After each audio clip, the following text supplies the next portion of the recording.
So hello everyone, welcome to Lauren Pawan official YouTube channel. So if you are new to our channel, please like, share and subscribe and hit the bell icon so you don't miss any update regarding new video. तो उम्मीद करता हूँ कि आप सब लोग अच्छे होंगे, पढ़ाई एकदम जबरदस्त तरीके से कर रहे होंगे. So without wasting any time, let's begin.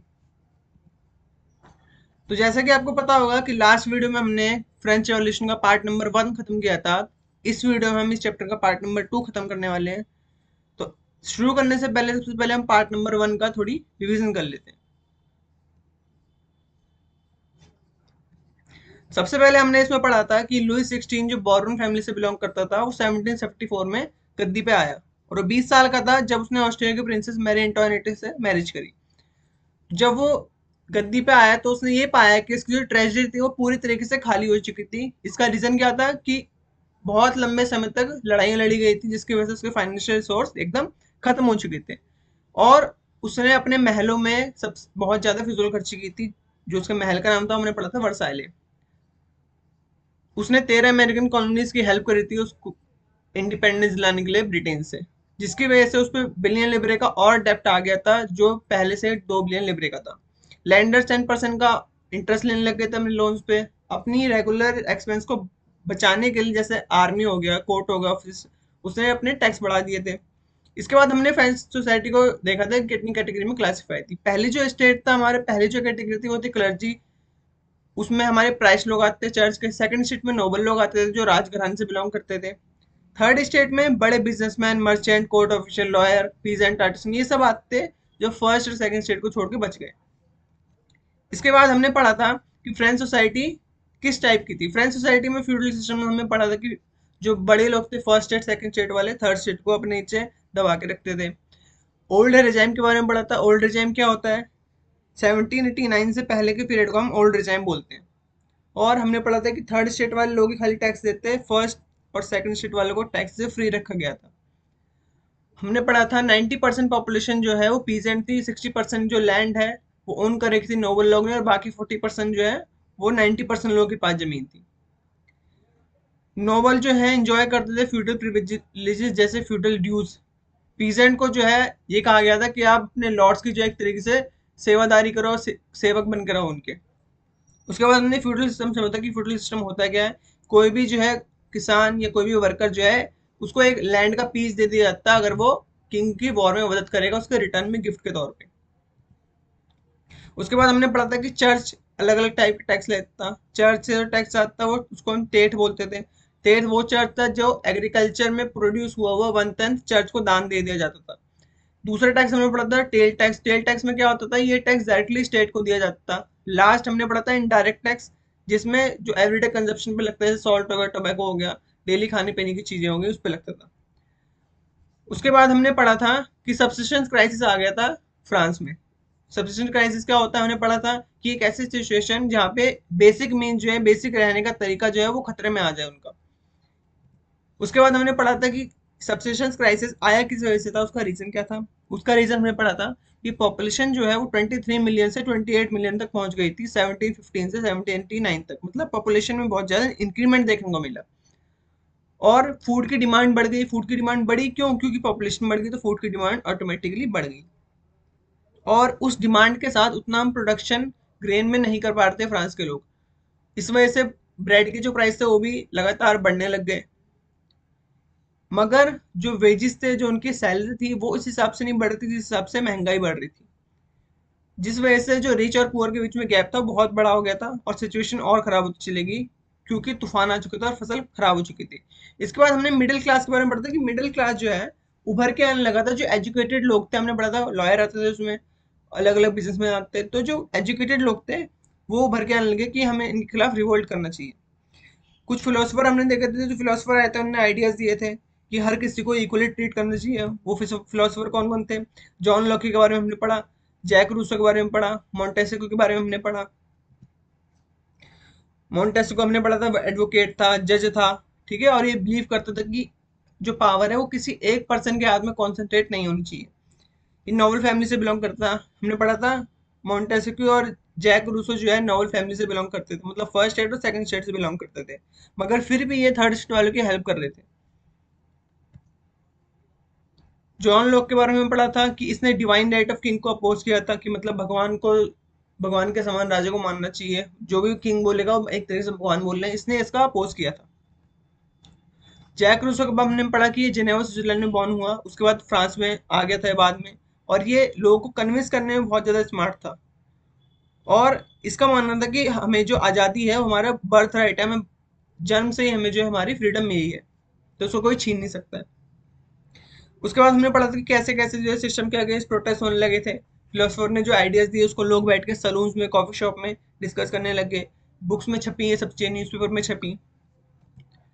उसके बाद हमने पढ़ा रिवॉल्यूशन आया कैसे, रिवॉल्यूशन हुआ कैसे। उसके बाद हम पढ़ा था कि एक अफवाह फैला दी गई थी कि राजा जो है टैक्स और बढ़ाने की सोच रहा है, तो इसकी वजह से क्या हुआ, एक स्टेट जनरल असेंबली बुलाई गई 5 मई 1799 को वर्साइले के हॉल में, जिसमें 300 मेंबर फर्स्ट स्टेट के गए, सेकंड स्टेट के 300 मेंबर गए, और थर्ड स्टेट के 600 मेंबर्स गए थे।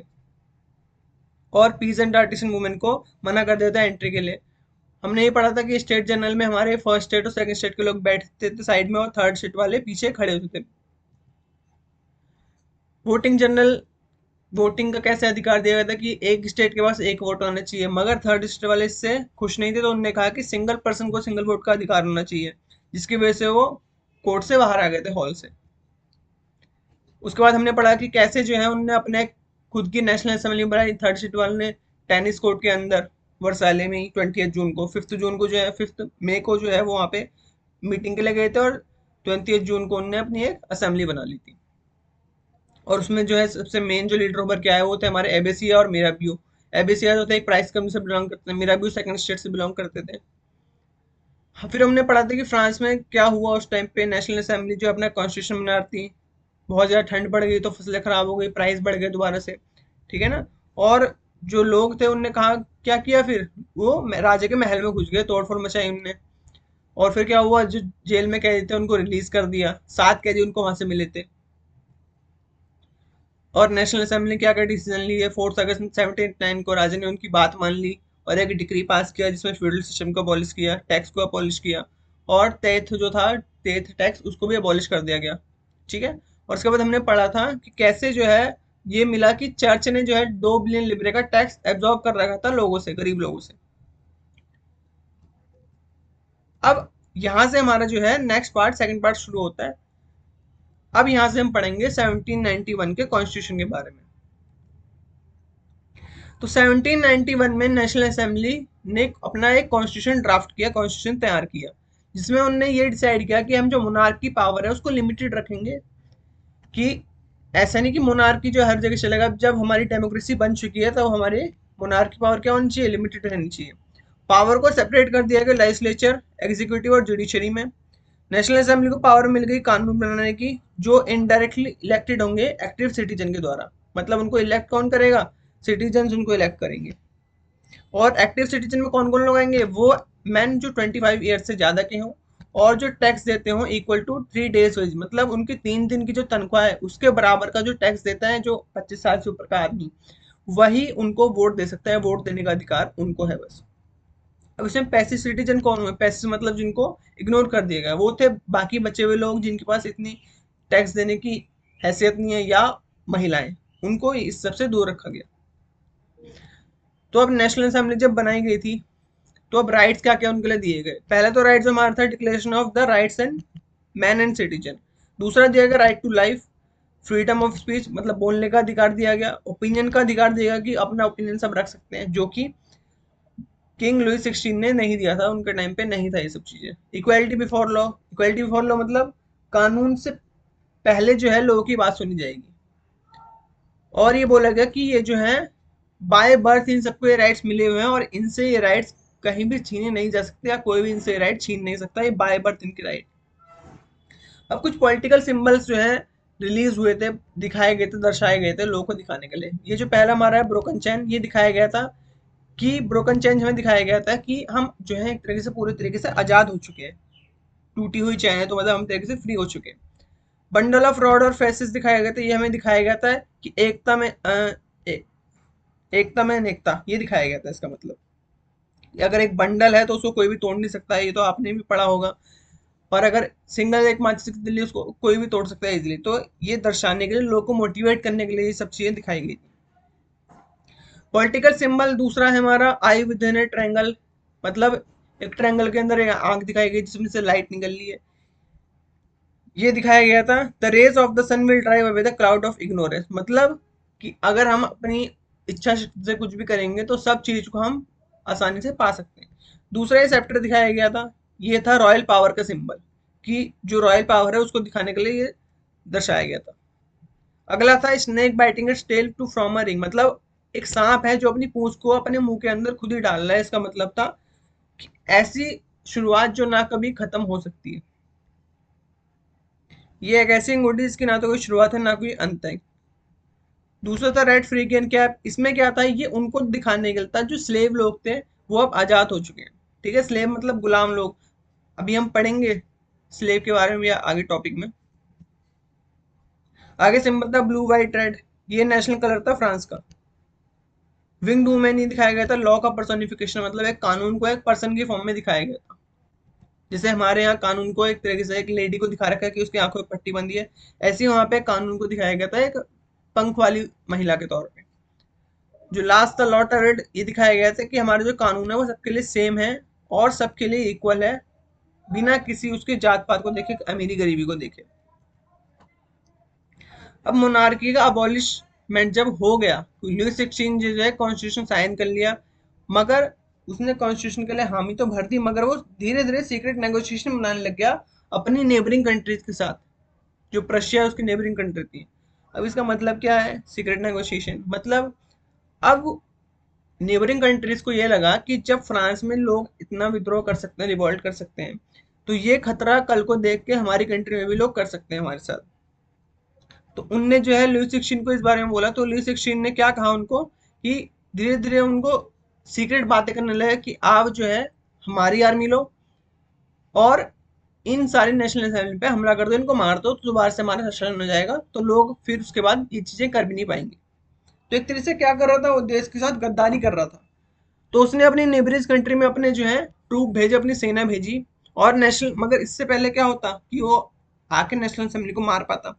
नेशनल असेंबली को इस बारे में पहले से ही पता लग गया, तो उनने क्या कहा कि तू हम पे पहले हमला करे, इससे पहले हम ही तुझ पे हमला कर देते हैं। तो उनने क्या कर दिया कि उनने डिक्लेयर कर दिया वॉर रशिया और ऑस्ट्रिया के खिलाफ। वो तो खाली प्रशिया को लेके हारता, मगर नेशनल असेंबली ने क्या डिसाइड कर लिया कि प्रशिया को तो हम हराएंगे, मगर साथ साथ में ऑस्ट्रिया को भी हम हरा देंगे, उनके खिलाफ लड़ाई करेंगे, युद्ध लड़ेंगे। तो ये जो लड़ाई वो देख रहे थे, वो देख रहे थे कि हमारी लड़ाई जो है किंग के खिलाफ और एरिस्टोक्रेसी के खिलाफ। एरिस्टोक्रेसी मतलब जो बड़े लोग हैं जो नीचे लोगों को दबाते हैं, उनके खिलाफ हमारी ये लड़ाई है। तो जब वो लड़ाई लड़ने जा रहे थे तो वो अपने पेट्रियोटिक सॉन्ग गा रहे थे। ठीक है, मतलब राष्ट्रीय गीत गा रहे थे। उसमें से एक राष्ट्रीय गीत जो है मार्सलीज है, जो लिखा गया है रॉबर्ट दी लिजले के द्वारा। ये पॉपुलर हो गया था बहुत ज्यादा उस टाइम पे, तो जैसे ही युद्ध लड़ने जाते तो ये गाने गाते हुए सब लोग जाते थे। और उसके बाद बाद में मार्सलीज को जो है फ्रांस का नेशनल एंथम बना दिया गया। उसके बाद अब बहुत सारे क्लब निकल के आए, उसमें से जो मेन सबसे ज्यादा इंपॉर्टेंट क्लब था वो था जैकोबिन क्लब। तो जब आदमी जो है लड़ाई लड़ने में, युद्ध लड़ने में बिजी थे बहुत ज्यादा, तो अब बाकी जो बचे हुए काम है वो कौन करेगा उसके बाद? वो तो औरतों को ही करना पड़ेगा, तो औरतों को बाहर जाके कमाना पड़ा। ठीक है, अपनी फैमिलीज की जो है टेक केयर करनी पड़ी।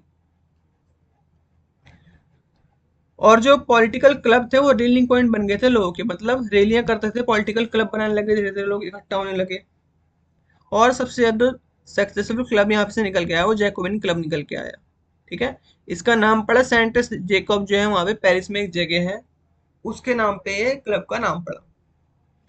और महिलाओं ने जो है अपने खुद के क्लब बनाने शुरू कर दिए। क्यों? क्योंकि वुमेन को अब यहाँ पे वुमेन के साथ डिस्क्रिमिनेशन शुरू होना हो गया था। तो वुमेन भी तो चाहती थी कि हमारे साथ जो है हमको भी अधिकार मिले। अब जैकोबिन क्लब में मेंबर कौन कौन थे, कौन किस किन किन लोगों ने मिलकर क्लब बनाया था? तो उनमें हम आर्य आते थे, शॉपकीपर्स आते थे, शूमेकर आते थे, प्रिंटर्स आते थे, मतलब जो भी छोटे छोटे गरीब लोग थे वो सारे इसके अंदर आते थे। अब इस क्लब का जो लीडर था वो हमारा था मैक्सिमिलियन रॉबिस्पियर। मैक्सिमिलियन रॉबिस्पियर हमारा जैकोबिन क्लब का लीडर था, जो सबसे ज्यादा इस क्लब में उभर के आया। अब जो जैकोबिन क्लब के लोग थे उनने एक नए तरीका का अटायर पहनना शुरू कर दिया, नए तरीके के कपड़े पहनने शुरू कर दिए। उसमें क्या पहनते थे वो, लॉन्ग स्ट्रिप ट्राउजर, मतलब लंबी धारियों वाले ट्राउजर पैंट पहनने लग गए थे, जिनको हम बाद में सैन क्लूटोज बनाने लगे। ठीक है। और इसका मतलब था कि दोज विदाउट नी ब्रीचेस, मतलब नी ब्रीचेस वाले कपड़े वो नहीं पहनते थे, लॉन्ग स्ट्राइप ट्राउजर पहनते थे, वो रेड कलर के ट्राउजर पहनते थे। ये थे हमारे मैक्सिमिलियन डी रॉबिस्पियर, जो जैकोबिन क्लब के लीडर थे। अब जैकोबिन क्लब ने जो है प्लान किया कि इंसरेक्शन, मतलब हम जो है विद्रोह करेंगे इनके खिलाफ। तो 10 अगस्त को जो है इनने जाके क्या कर दिया, राजा के महल में विद्रोह कर दिया। ठीक है। राजा के गार्ड को जो है उनकी हत्याएं कर दी, और राजा को हॉस्टेज बना लिया, मतलब अपने कैद में ले लिया। और इनने वोट करी सबने मिलके कि हम रॉयल फैमिली को इम्प्रिजन कर देंगे, जेल के अंदर डाल देंगे। ठीक है। और एक नया राइट दे दिया कि जितने भी मैन हैं 21 साल या उससे अबव के, ये फर्क नहीं पड़ता कि उनके पास कोई प्रॉपर्टी है या नहीं, उनको वोट करने का राइट होगा। मतलब पहले 25 साल थी और जो प्रॉपर्टी कंडीशन थी, यहाँ पे क्या कर दिया जैकोबिन क्लब ने कि 21 साल से उम्र ऊपर के जितने भी लोग हैं बिना प्रॉपर्टी का अधिकार, उनके पास वोट करने का राइट होगा। अब यहाँ पे देखने वाली बात ये है कि यहाँ पे अभी भी वुमेन को यहाँ से अलग रखा गया था, पैसिव सिटीजन में उनको रखा गया था। Next up the convention. अब जो नई असेंबली बन के आई उसको हमने नाम दिया गया कन्वेंशन। अब जैसे जो इससे पहले जो असेंबली जो थर्ड स्टेट ने बनाई थी उनको हमने नेशनल असेंबली नाम दिया था, मगर जब जैकोबिन क्लब ने जो असेंबली बनाई उस असेंबली का नाम हमने दिया कन्वेंशन, द कन्वेंशन। ठीक है। 21 सितंबर 1792 को मोनार्की को अबॉलिश कर दिया गया और फ्रांस को एक रिपब्लिक का जो है दर्जा दिया गया। फ्रांस को डिक्लेयर कर दिया कि फ्रांस आज से रिपब्लिक है। रिपब्लिक का मतलब क्या है कि पीपल जो है, लोग जो है गवर्नमेंट को इलेक्ट करेंगे, और हेड जो है गवर्नमेंट का वो भी वही इलेक्ट करेंगे। और लुइस 16 को जो है सेंट टू डेथ दे दिया गया, कि उसको बोला गया कि अब लुइस 16 को मार देंगे हम। किस लिए? क्योंकि उसने जो है ट्रेजन करा था कंट्री के साथ, मतलब गद्दारी करी थी, देशद्रोह करा था उसने, देशद्रोही कहला दिया गया लुइस 16। ठीक है। और इसकी वाइफ को भी जो है, जो हमने पढ़ा था, मैरी एंटोनेट ने, ठीक है ना, उसको भी क्या कर दिया गया, उसको भी फांसी की सजा दे दी गई। 21 जनवरी 1793 को जो है उसको एग्जीक्यूट कर दिया गया, मतलब उसको मार दिया गया पब्लिकली लोगों के सामने एट डीला कॉनकॉर्डिया में, मतलब इस जगह पे उसको सारे लोगों के सामने सेंटेंस टू डेथ दे दी गई, डेला कॉनकॉर्डिया में। ठीक है। मैरी एंटोनेट भी जो है सेम फेट में, मतलब सेम उसके साथ भी हुआ कुछ टाइम बाद।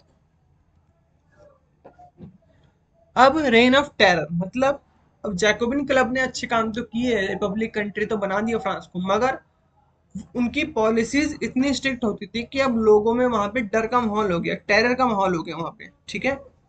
तो अब 1793 से 1794 का जो पीरियड था हमारा, उसको रेन ऑफ टेरर के नाम से जाने लगा। रॉबिस्पेयर जो था बहुत ही स्ट्रिक्ट पॉलिसीज फॉलो करता था, और अगर थोड़ी सी भी गलती होगी तो उसको बहुत स्ट्रिक्ट पनिशमेंट दी जाती थी। तो ऐसे जो भी लोग जिनको एनिमी देखा जाता, ठीक है, जितने भी क्लर्जी लोग हो गए या फिर दूसरी पॉलिटिकल पार्टीज के लोग हो गए, अगर उनके मेथड को नहीं मानते थे, कोई भी क्रिमिनल एक्टिविटी करते हैं उनको देख लिया गया तो उनको अरेस्ट किया जाता, उन पे इम्प्रिजन जेल में डाल दिया जाता, उनके बाद उन पे ट्रायल होता था, जिनको हम रिवॉल्यूशनरी ट्रिब्यूनल बोलते थे। ठीक है। एक ग्रुप बनाया गया था जो कोई भी क्राइम क्राइम होगा उसको देखेंगे वो, और फिर डिसाइड करेंगे कि उसको गिल्टी प्रूफ करना है या नहीं।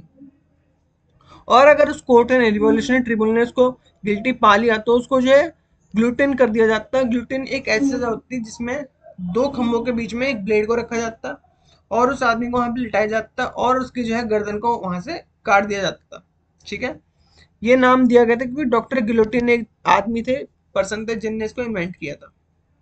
मतलब ये बहुत ऐसी चीज कर रहे थे जिसकी वजह से लोगों में डर का माहौल बन गया था, कि रास्ते में कोई सा भी लोग दिखा कि हाँ तूने पनिशमेंट करी है, क्या पनिशमेंट करी है, चल तेरे को गिलोटिन करते हैं हम। ठीक है ना। मतलब ऐसा जो है वहाँ पे माहौल हो चुका था कि अगर कोई भी पर्सन छोटा मोटा क्राइम भी करेगा तो उसको क्या करेंगे, उसको पनिशमेंट देंगे, गिलोटिन उसके साथ कर देंगे।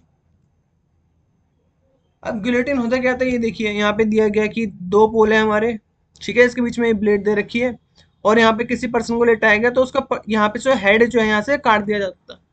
अब ये किया क्यों जाता है, ये माना जाता है कि ऐसे जो है पर्सन को सबसे आसान मौत दी जाएगी इस मेथड के तरीके से, उसको तड़पा तड़पा के मारने से अच्छा ऐसी मौत है। ठीक है, ये किसका मानना था? ये जैकोबिन क्लब का मानना था, ये मेरा मानना नहीं है। अब रॉबिस्पियर गवर्नमेंट ने इशू कर दिया। अब कुछ इनने अच्छे काम भी किए थे कि जैसे मैक्सिमम सीलिंग जो है, मैक्सिमम प्राइस तय कर दिया कि अब कोई भी जो सामान बेचेगा इससे ज्यादा रेट पे वो सामान नहीं बेच सकता है। इससे क्या होगा कि जो गरीब लोग हैं वो महंगाई का शिकार नहीं होंगे। ठीक है, और मीट ब्रेड को जो है राशन कर दिया गया, मतलब ज्यादा से ज्यादा प्रोड्यूस करने लग गए इन चीजों को। और जो पीजेंट जो किसान थे उनको फोर्स किया गया कि अपने ग्रेन को जो है, अनाज को ट्रांसपोर्ट लेके जाएं बाकी सिटीज में बेचने के लिए, बाकी शहरों में बेचने के लिए। और जो प्राइस है वो गवर्नमेंट के द्वारा फिक्स कर दिया गया। ठीक है, और जो व्हाइट फ्लोर था उसको जो है बेचने के लिए मनाही कर दी गई, जो सबसे एक्सपेंसिव जो है आटा हुआ करता था। जैसे जो वो खाली अमीर लोग खरीद सकते हैं। जैसे इंडिया में देखते हो आप, पूरे वर्ल्ड में ब्लैक वाटर बिकता है, 200-300 रुपये लीटर बिकता है वो। ठीक है, मतलब वो ऐसे नहीं कि नॉर्मल लोगों के लिए अवेलेबल है। सेम ऐसे फ्रांस में क्या था, व्हाइट फ्लोर था, वो एक्सपेंसिव था बहुत ज्यादा, तो उसको एकदम से बैन कर दिया गया वहाँ पे। और सब सिटीजन को बोला गया कि वो क्या खाएंगे, इक्वालिटी ब्रेड खाएंगे, द पेन डी इगलाइट। ये मतलब नॉर्मल ब्रेड सबके लिए जो वहाँ पे प्रोड्यूस होगी वही सब लोग खाएंगे। ये होल व्हीट की बनी होती थी। अब वहाँ पे क्या किया गया कि किसी को सर मैडम बुलाने की बजाय सर को वहाँ पे मोनसेर बोला जाता और मैडम को वहाँ पे मैडम बोला जाता। तो इसकी वजह क्या बोल दिया गया कि जितने भी फ्रेंच मैन या वुमेन है उन सबको एक ही चीज से बुलाया जाएगा, वो है सिटोयने, जिसका मतलब होता है सिटीजन। फ्रांस में इसको सिटोयने बोलते हैं। चर्चेस को बंद कर दिया गया, शट डाउन कर दिया गया। ठीक है, और उनकी बिल्डिंग को गवर्नमेंट ऑफिस में कन्वर्ट कर दिया गया या फिर बैरक बना दी गई उनके। अब क्या हुआ, लोगों को जब लगने लगा कि अब ये जैकोबिन क्लब जो है, जैकोबिन जो है, रॉबेस्पियर, ये हमारे साथ जो है गलत कर रहा है, इतना भी स्ट्रिक्ट पॉलिसीज नहीं होनी चाहिए, तो इनने क्या करा, लोगों ने मिलकर ग्रुप बनाया और उसी के जो है द कॉन्वेंट में जाके, उसके सामने में जाके उसी को कन्वर्ट कर दिया कि बोला गया कि अब तू मरेगा। ठीक है, तू लोगों को मार रहा है तो अब क्या होगा कि अब तू मरेगा, तुझे ही हम गिलोटिन मेथड से तुझे ही मार देंगे हम। ठीक है, और जुलाई 1794 में उसको अरेस्ट कर लिया गया और उसको गिलोटिन तरीके से उसकी भी हत्या कर दी गई। तो मतलब जिस तरीके से उसने बाकी लोगों को मारा था, घूम फिर के वो पॉलिसी उसी पे आके अटक गई और उसको उसी तरीके से मार दिया गया। नेक्स्ट टॉपिक है हमारा डायरेक्टली रूल्स ऑफ फ्रांस। तो अब एक नया कॉन्स्टिट्यूशन बन के तैयार हुआ जिसमें मना कर दिया गया कि एक non property section of society को वोट करने का अधिकार नहीं है, क्योंकि अब जैकोबिन क्लब मैक्सिलियन डी रोबिस्पियर को तो मार दिया गया था। तो अब ये सोचा गया कि अब नई सरकार किसकी आनी चाहिए। जो नई सरकार बन के आई, दो काउंसिल बन के तैयार हुई और उस दो काउंसिल में से मैक्सिमम लोगों ने जो इलेक्ट किए उसमें से 5 मेंबर चुन के आए। तो एक नई गवर्नमेंट की फॉर्मेशन हुई, तो उनने डिसाइड किया कि अब जो नॉन प्रॉपर्टीड पर्सन होंगे, मतलब जिनके पास प्रॉपर्टी नहीं होगी, उनको वोट करने का अधिकार नहीं होगा। जैसे कि हमने देखा था 25 ईयर्स ओल्ड से जो है ऊपर किया गया था नेशनल असेंबली के द्वारा। ठीक है, सेम यहाँ पे वही कर दिया गया। तो अब इसमें जो है दो इलेक्टेड लेजिस्लेटिव काउंसिल बनाई गई। ठीक है, जिसमें से 5 लोग जो है एक डायरेक्टरी के तौर पे चुन के आए गए।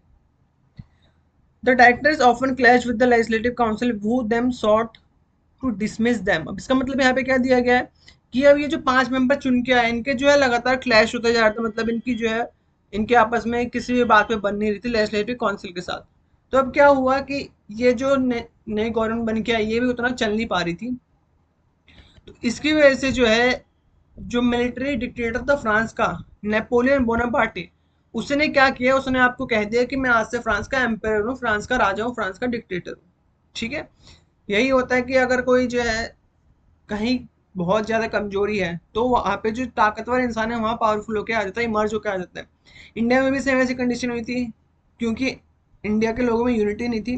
तो ब्रिटिश लोगों ने इसका फायदा उठाया। उन्होंने सोचा कि जब इनके अंदर एकता है ही नहीं, यूनिटी है ही नहीं, तो क्यों ना हम इसका फायदा उठाएं और एक इनको अपने गुलाम बनाने के तौर पे यूज करें। ठीक है ना, तो सेम ऐसे फ्रांस के साथ हुआ। जो नेपोलियन बोनापार्टे था, उसने सोचा कि मैं यहाँ पे अब, इनके बीच में यूनिटी है नहीं, इनके बीच में क्लैश हो रहे हैं, तो मैं यहाँ पे अपने आप को एम्परर घोषित कर देता हूँ। तो ये जो था हमारा नेपोलियन बोनापार्टे था। ठीक है, अब नेक्स्ट है कि did women have a revolution. क्या वुमेन ने, औरतों ने भी कोई विद्रोह करा, आंदोलन करा था अपने हक के लिए, अपने राइट के लिए। तो most of women of the third state had to work for living. अब ऐसा नहीं कि जो औरतें थी वहां पे वो काम नहीं करती थी बाहर जाके। थर्ड स्टेट की बहुत सी ऐसे औरतें थी जो बाहर जाके काम करती थी। हमने पढ़ा था कि जो है, जब मैन जो है वॉर के टाइम पे चले गए थे युद्ध लड़ने के लिए, तो महिलाओं ने क्या करा था, बाहर जाके काम भी करा और अपने घर जाके बच्चों को भी संभाला था, ठीक है ना। They work at a seamstresses और laundresses, sold flowers fruit and vegetable. वो क्या करती थी, लॉन्ड्रेस में भी काम कर, लॉन्ड्री में काम करती थी, ठीक है। फूल वगैरह बेचती थी, सब्जी फल वगैरह बेचती थी मार्केट में, ठीक है। और कुछ तो घर घर जाकर डोमेस्टिक हाउस में डोमेस्टिक सर्वेंट भी थी, बड़े बड़े लोगों के घरों में। Most women did not have access to education, और बहुत सी महिलाओं को क्या था, एजुकेशन या फिर जॉब ट्रेनिंग का एक्सेस नहीं था, उनको मना ही थी ये सब करने के लिए। ओनली डॉक्टर्स ऑफ नोबल्स और wealthier member of the third state could study at a convent, after which their family arranged a marriage for them। मतलब कि खाली उन बेटियों को परमिशन थी जो नॉबल फैमिली से बिलोंग करती, मतलब सेकंड स्टेट से, या फिर वो अमीर लोग थर्ड स्टेट के जिनकी बेटी पढ़ सकती कॉन्वेंट स्कूल में, खाली वही इस चीज को अफोर्ड कर सकते थे, ठीक है ना। Working women had also to care their family. अब जो काम करने वाली महिलाएं थी उनको अपने जो है परिवार का भी ध्यान रखना होता था। That is cook, fetch water, Q up for bread and look after children. मतलब क्या है, उनको खाना पकाना पड़ता था, ठीक है, बाहर से पानी लाना पड़ता था, लंबी लंबी ब्रेड की खरीदने की लाइनों में खड़ा रहना पड़ता था, और अपने बच्चों को संभालना होता था। और इन सब के बावजूद उनके जो वेजेस थे, उनकी जो आमदनी थी वो पुरुषों के मुकाबले बहुत ज्यादा कम थी, ठीक है। पहले के टाइम पे ऐसे ही होता था, महिलाओं के साथ बहुत ज्यादा डिस्क्रिमिनेशन होता था, ठीक है। इंडिया में भी होता है, इंडिया में भी बहुत ये चीज बाद में है कि वुमेन को मैन के बराबर का राइट मिलना चाहिए, ठीक है ना। तो ये डिस्क्रिमिनेशन होना नहीं चाहिए वैसे उनके साथ। और धीरे धीरे भी आपको लगता होगा कि ये तो ऐसा कुछ तो होता नहीं, नॉर्मल बात है कि वुमेन की वेज जो है मैन की इक्वल चाहिए, मगर आज से अगर आप 100 साल पहले देखोगे तो ये चीज बहुत बड़ी बात थी। क्योंकि वुमेन को जो मैन से छोटा ही माना जाता है, कि अगर वुमेन काम भी कर रही है, अगर उसमें इतनी स्किल है, मैन से ज्यादा स्किल भी है, उसके बावजूद जो है उसके जो वेजेस होंगे वो मैन के कंपैरिजन में कम ही रहेंगी, ठीक है। In order to discuss and voice their interest, women start. अब वुमेन ने क्या करा, अपने अपने पॉलिटिकल क्लब बनाने शुरू कर दिए, ठीक है, अपने अपने न्यूज़पेपर छापने शुरू कर दिए। About 60 women's club came of different French cities. मतलब वुमेन क्लब टोटल 60 जो है वुमेन क्लब बन के आए थे अलग अलग फ्रेंच की सिटीज में। और उसमें से जो सबसे फेमस निकल के आया था, the society of revolutionary and republican women. जैसे हमने पढ़ा था कि जैकोबिन क्लब जो है क्लब था जो उभर गया था सबसे ज्यादा, ऐसे वुमेन के क्लब में the society of revolutionary and republican women ये सबसे ज्यादा उभर के आया।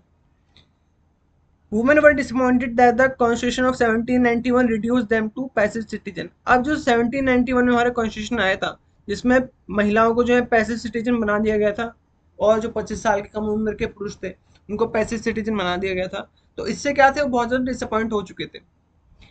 दे demanded to right to vote to be elected to the assembly and to hold political office. मतलब उनने डिमांड की कि हमें भी राइट टू वोट मिलना चाहिए, और असेंबली में हमको भी इलेक्ट होने का अधिकार होना चाहिए, और हमें कोई पॉलिटिकल ऑफिस होल्ड कर सकें ऐसा भी हमारे पास राइट होना चाहिए, ठीक है। Together with the creation of state school, schooling was made compulsory for all girls. मतलब जब जैकोबिन क्लब आया था तो उन्होंने एक चीज अच्छी करी थी है कि जितने भी वुमेन है उनके लिए स्कूलिंग कंपलसरी कर दी थी, कि वुमेन भी अब स्कूल जा सकती है। Their father could not force them into marriage again. अब क्या बोल रखा था कि अब उनके जो फादर्स हैं जैकोबिन क्लब के टाइम पे, कि उनके फादर जो है उनकी इच्छा के खिलाफ उनकी शादी नहीं कर सकते हैं, जबरदस्ती उनकी शादी नहीं करा सकते हैं, ये लॉ लाए थे। Marriage was made into a contract enter into freely and register under civil law, divorce was made legal. मतलब क्या है यहाँ पे इस स्टेटमेंट का, ये मतलब है कि मैरिज जो है एक तरह से कॉन्ट्रैक्ट बना दिया है, कि इससे पहले के टाइम पे क्या होता है कि खाली मैन को जो है राइट था कि वो अगर चाहे तो अपनी वाइफ को छोड़ भी सकता है, डाइवोर्स भी दे सकता है, ठीक है। तो एक कॉन्ट्रैक्ट बना दिया गया, एक तरह से समझो जो कोर्ट मैरिज होती है उस टाइप का कॉन्ट्रैक्ट बना दिया गया, कि अगर चाहे तो मैन डाइवोर्स दे सकता है, अगर चाहे तो फीमेल भी डाइवोर्स दे सकती है, ठीक है। तो डाइवोर्स को लीगल बना दिया गया था, पहले के टाइम पे डाइवोर्स लीगल नहीं था इससे पहले। Women could now train for job, उनको जो है जॉब्स के लिए ट्रेनिंग मिल सकती थी। कुड बिकम आर्टिस्ट और रन स्मॉल बिजनेस, अपने छोटे छोटे बिजनेस चला सकती थी। Women's movement for voting rights and equal wages continue through the next 200। मतलब ये नहीं कि इनको एकदम से सारे राइट मिल गए थे, आज से 200 साल बाद भी जो है, इस टाइम से 200 साल बाद तक जो है इनको राइट नहीं मिल रहा था, 200 साल तक ये अपने हक की लड़ाई लड़ते जा रहे थे, ठीक है ना। It was finally in 1946 that women in France. मतलब 1946 में जो है इनको वोट का राइट मिला। आप देख सकते हैं कि कम से कम 100-200 साल बाद इनको वोटिंग का राइट मिला था 1946 में। इतने लंबे टाइम तक जो है वुमेन ने अपने हक की लड़ाइयाँ लड़ी थी।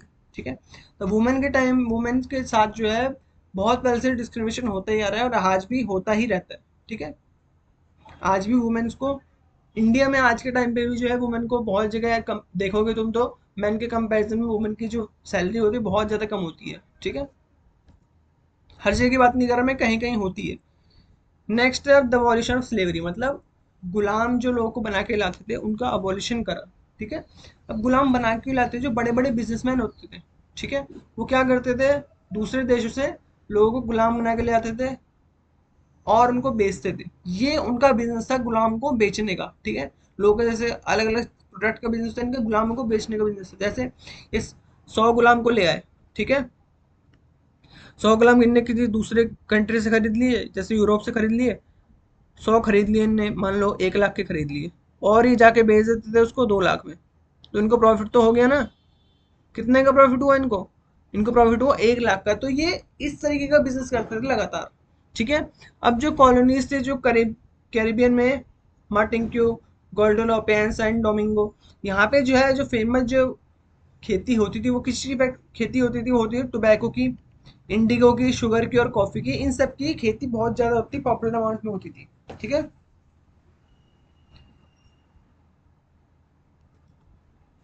नेक्स्ट है अब जो यूरोप के जो लोग थे उनने कहा कि हम गुलाम बन के किसी दूसरे कंट्री में नहीं जाएंगे, तो यूरोप के जो पीपल थे उन्होंने तो गुलाम बनने से मना कर दिया।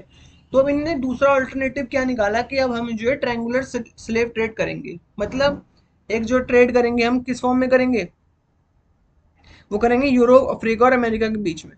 ये 3 कंट्रीज हमने ले ली, यूरोप, अफ्रीका एंड अमेरिका। तो इन तीनों के बीच में हम स्लेव का ट्रेड करेंगे, मतलब गुलामों का ट्रेड करेंगे आपस में एक दूसरे से। ठीक है, French merchants sailed from the port of Bordeaux or Nantes to the African coast where they bought slaves from local chieftain। अब इनने जो एक ट्रायंगुलर फॉर्म में स्लेव ट्रेड कर लिया। ठीक है, यहाँ पे इनने क्या रखा, यहाँ पे यूरोप रखा, यहाँ पे क्या रखा, अफ्रीका रखा, और यहाँ पे क्या रखा, अमेरिका रखा। ठीक है, तो अब इनने क्या करा, फ्रेंच मर्चेंट को सेल किया जाता। बॉर्डर्स और नेंट जो पोर्ट थे वहाँ पे, बंदरगाह जो जिसको हिंदी में कहते हैं, जैसे इंडिया में मुंबई पोर्ट है, ऐसे फ्रांस में जो पोर्ट थे वो थे बॉर्डर्स और नेंट। यहाँ से जो है गुलामों को ट्रेड किया जाता, सेल किया जाता, नावों पे चढ़ा दिया जाता। ठीक है, मतलब नावों में एक तरीके से पैक कर दिया जाता उनको, और फिर उनको ले जाके लोकल शहरों में बेचा जाता था। Branded and shackle the slaves और pack tightly into ship for the 3 month long voyage, मतलब उनको 3 महीने की लंबी यात्रा पे जो है लेके जाया जाता अटलांटिक से कैरेबियन तक। ठीक है, मतलब 3 महीने तक वो उसी शिप में रहते थे, जितने भी सारे गुलाम थे, स्लेव थे जितने भी। और उसके बाद जो है उनको भेज दिया जाता प्लांटेशन वर्कर को। प्लांटेशन वर्कर वही हो गए जो मतलब खेती करते थे, हमने पढ़ा भी, टोबैको की, शुगर की, और टी की, कॉफी की, इन सब की जो प्लांटेशन ओनर थे इनको भेज दिया जाता। The exploitation of slave labour made it possible to meet the growing. अब इसकी वजह से क्या हुआ, इतने सारे जब गुलाम वो खरीदेंगे तो वो गुलाम को यही काम कराया जाता कि अपने खेतों में उनको लगा देंगे, और इसकी वजह से क्या होगा, उनकी जो एग्रीकल्चर था वो फ्लरिश होने लग गया, उभर के आने लग गया, मतलब अच्छी प्रोडक्शन होने लगी उनकी। ठीक है, तो बॉर्डर देख सकते हो आप, ये पोर्ट वाला इलाका जो है फ्रांस का, इसके आसपास देख सकते हो आप सीधे रखा है। ठीक है, और नेंट वाला इलाका जो है, नेंट वाला इलाका कहाँ है, यहीं कहीं पड़ता है। ठीक है, तो यहाँ पे भी देख सकते हो आसपास जो है क्या है, पोर्ट है यहाँ पे। तो पोर्ट वाला इलाका, यहाँ से जो है स्लेव्स को ट्रेड किया जाता है और लेके जाया जाता अलग अलग जगह। ठीक है,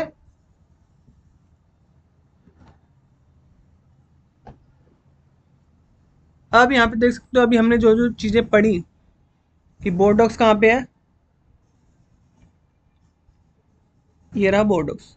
ठीक है, ये रहा हमारा मरसाइले। मरसाइले याद ही होगा आपको क्या है, मरसाइले जो वहाँ का नेशनल एंथम बन गया था। और इसके अलावा हमने क्या पढ़ा था, वर्साइले पढ़ा था। वर्साइले हॉल जहाँ पे जो है मीटिंग हुई थी असेंबली की, ये वर्साइले यहाँ पे प्रेजेंट है। ठीक है, तो हमने पढ़ा अटलांटिक ओशन से, बोर्डोक से लेके जाया जाता, अटलांटिक ओशन से कहाँ, कैरिबियन तक लेके जाया जाता। ठीक है ना। अब the National Assembly had long debate but it did not pass any laws fearing opposition. अब क्या था कि नेशनल असेंबली को ये तो था कि हाँ ये लोगों के साथ बुरा हो रहा है कि उनको गुलाम बना के लिया जा रहा है उनके इच्छा के खिलाफ। अब तुम रोड में खड़े हो, ठीक है, तुम्हें रोड में खड़े खड़े कोई बोल दे कि मैं तुम्हें जो है अपना गुलाम बनाऊंगा, तुम्हें इतने पैसे देंगे, बिना तुम्हारी मर्जी के, बिना तुम्हारी इच्छा के, बिना तुम्हारी विल के तुम्हें एक तरीके से गुलाम बना दिया जा रहा है, तो ये तुम्हारे साथ एक तरीके से नाइंसाफी हो रही है ना।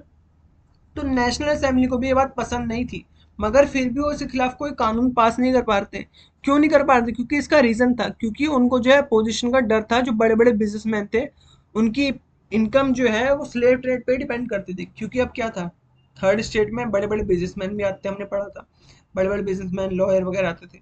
तो बिजनेसमैन का प्रॉफिट किससे हो रहा था? जो उनने स्लेव का ट्रेड करा था, स्लेव के ट्रेड से ही तो उनका जो है क्या हो रहा था, बिजनेस उनका फ्लरिश कर रहा था। और जो नेशनल असेंबली थी वो इन्हीं के पैसों पे डिपेंड थी, क्योंकि असेंबली इन्हीं के पैसों की वजह से चल पाती। तो इस वजह से वो कोई भी लॉ पास नहीं कर पा रहे थे। It was finally the convention which in 1794 legislated to free all slaves in the French. मतलब 1794 में जो है एक कन्वेंशन पास हुआ जिसमें फ्रेंच ओवरसीज को जो है बोल दिया कि अब से स्लेव नहीं बनाएंगे, ठीक है। मतलब स्लेव जो स्लेव ट्रेडिशन था उसको एक तरीके से पूरी तरीके से अबॉलिश कर दिया गया। उसके 10 साल बाद जब हमने पढ़ा नेपोलियन बोनापार्टे आया, तो उसने दोबारा से रीइंट्रोड्यूस कर दिया स्लेवरी को, मतलब स्लेवरी दोबारा से ले आया वो फ्रांस में। Slavery was finally abolish in French colonies, और फाइनली अबॉलिश हो गई है 1848 में, ठीक है। नेक्स्ट टॉपिक है the revolution and everyday life. The revolutionary government pass law that would translate the ideal liberty and equality. अब इन्हें क्या करा, लिबर्टी और इक्वालिटी के जो आइडियल थे उनको एवरीडे प्रैक्टिस में लाए, मतलब डेली लाइफ में हम कैसे इनको जो है इन्वॉल्व कर सकते हैं वो ने डिसाइड किया। 1789 में इनने सेंसरशिप का अबॉलिशन कर दिया। अब यहाँ पे सेंसरशिप क्या होती है? सेंसरशिप होती है कि आप बिना किसी डर के मारे कुछ भी जो है अपनी छाप सकते हो, कुछ भी जो है मैगजीन न्यूज़पेपर पब्लिश कर सकते हो। आपकी इस चीज़ को कोई भी जो है रोकने वाला नहीं है, सेंसरशिप कहलाती है, ठीक है। यहाँ पे दिया हुआ है freedom of the press also mean that opposing view of event could be express. मतलब कुछ भी आप छाप सकते हो बिना इस डर के कि आपको जो है गवर्नमेंट क्या कहेगी। Newspaper, pamphlet, books and printed pictures flooded the town. मतलब ये जगह जगह छपके क्या होने लगे, वहां पे चिपकाने लगे फ्रेंच के टाउन में, ठीक है। अब इसका कंक्लूजन क्या आया? इन 1804 नेपोलियन नेपोलियन बोनापार्टे ने अपने आप को क्या कर दिया कि मैं आज से अपने आप को यहाँ का एम्परर, राजा घोषित करता हूँ। और नेपोलियन क्या करता था अपने आप को एक तरीके से मॉडर्नाइजर ऑफ यूरोप, मतलब कि यूरोप को सुधारने का काम मैं ही करूंगा, इस तरीके से अपने आप को देखता था वो। एक तरीके से मैं भगवान हूँ, एक तरीके से नेपोलियन अपने आप को ऐसे देखता था। Introduce many laws such as protection of private property. अब कुछ अच्छे कानून भी लाया था वो, जैसे protection of private property and a uniform system of weight and measure provided by the decimal system. मतलब यूनिफॉर्म सिस्टम लाया था वेट और मेजर के, मतलब एक करेंसी चलाई थी उसने, जो करेंसी हर किसी के लिए चलेगी, और वेट अलग, जैसे 1 किलो 2 किलो इंडिया में ही चलते हैं ना, वहाँ पे अलग तरीके के मेजर लाया था वो, ठीक है। Initially many saw Napoleon as a liberator वो who would bring freedom for the people. मतलब स्टार्टिंग में लोगों ने नेपोलियन को इसी तरीके से देखा था कि वो एक लिबरेटर है जो हमारे लिए हमको आज़ादी दिलाएगा इन चीज़ों से। मगर फाइनली लोगों को रियलाइज होने लग गया कि ये एक तरीके से डिक्टेटरशिप के लिए आया है, दोबारा से मोनार्की पॉलिसी को लाने वाले हैं, यहाँ पे स्टेब्लिश करने वाले हैं। तो ये जब ये बहुत ज़्यादा इसने लड़ाई लड़ी, तो लास्ट में ये वाटरलू की लड़ाई में हार गया 1815 में, ठीक है। इसने आपको एम्परर कब घोषित किया? 1804 में। कौन से डिफीट में हारा है? वाटरलू की डिफीट में। और कब हारा है? 1815 में।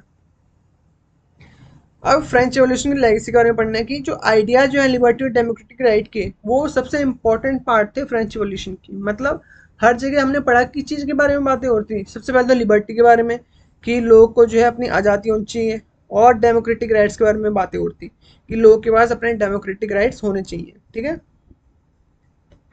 अब ये चीज़ें जो है सबसे पहले जो स्टार्ट हुई ये सब चीज़ें फैलना कि इंडिया में भी चीज़ें आई कि डेमोक्रेटिक कंट्री बननी चाहिए, ये कहाँ से स्टार्ट हुई?